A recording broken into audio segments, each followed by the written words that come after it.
The Master Key System Part 13, 202. Number 17. If we think of some form of material wealth, we may secure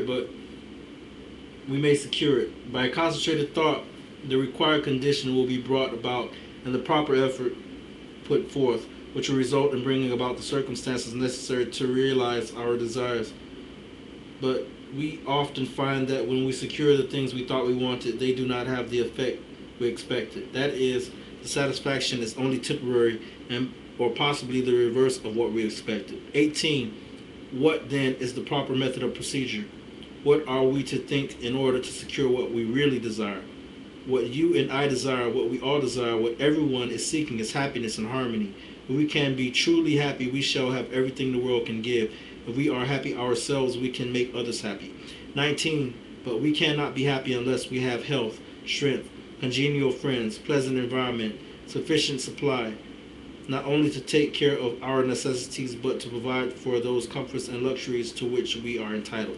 20. The old orthodox way of thinking was to be a worm, to be satisfied with our portion, whatever it is. But the modern idea is to know that we are entitled to the best of everything, that the Father and I are one, and that the Father is the universal mind, the creator, the original substance from which all things proceeded. So I guess that would be the Father, Mother. So this book is written by someone who still was kind of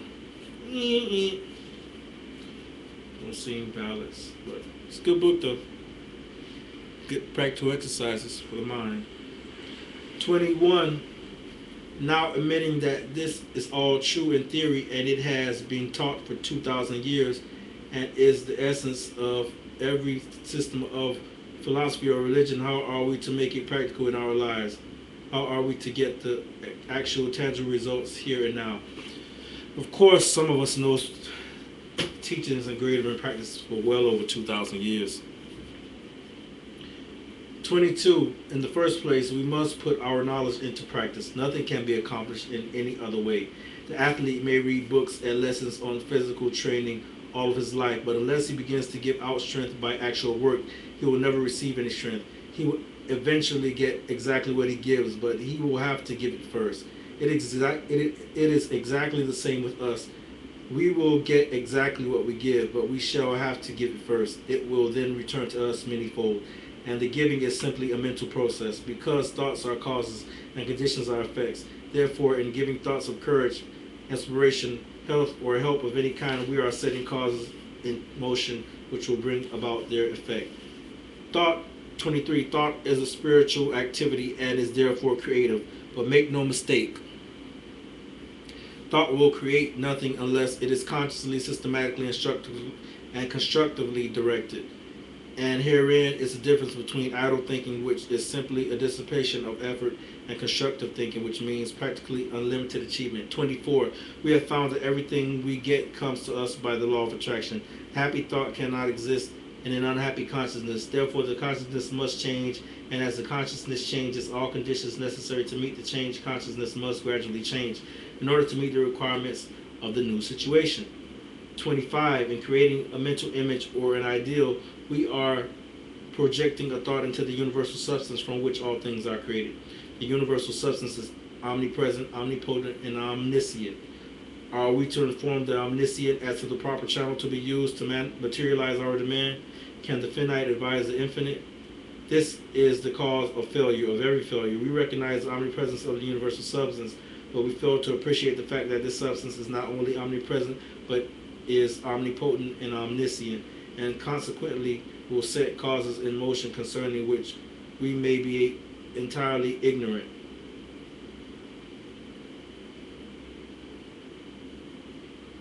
(26) We can best conserve our interests by recognizing the infinite power and infinite wisdom of the universal mind, and in this way become a channel whereby the infinite can bring about the realization of our desire.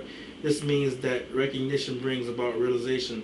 Therefore, for your exercise this week, make use of the principle. Recognize the fact that you are a part of the whole, and that a part must be the same in kind and quality as the whole. And the only difference there can possibly be is in degree.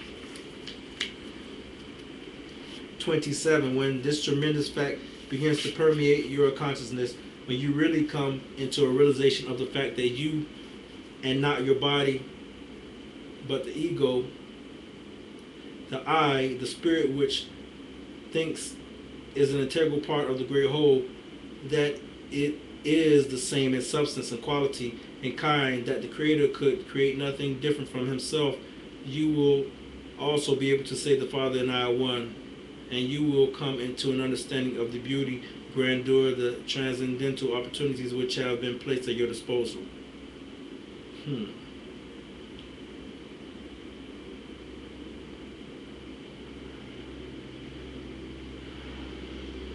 Look like you should have said not your body or your ego.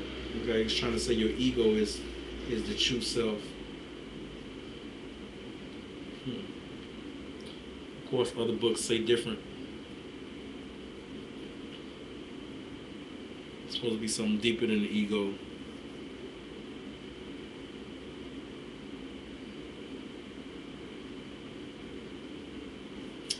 Anyway, another quote: increasing me that wisdom which discovers my truest interest, strengthen my resolution to perform that which wisdom dictates.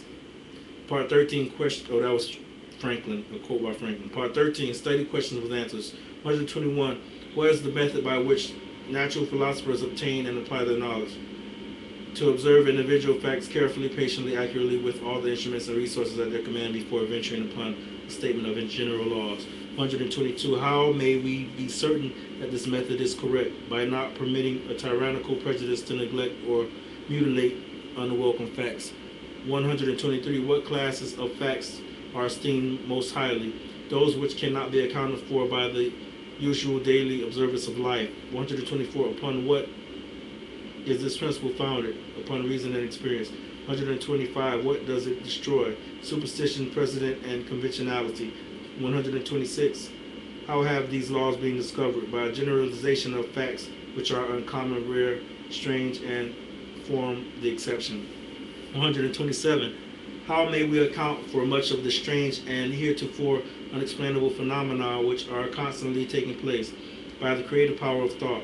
128, why is this so? Because when we learn of a fact, we can be sure that it is the result of a certain definite cause, and that this cause will operate with invariable precision. 129, what is the result of this knowledge? It will explain the cause of every possible condition, whether physical, mental, or spiritual. 130, how will our best interests be conserved? By a recognition of the fact that a knowledge of the creative nature of thought puts us in touch with infinite power.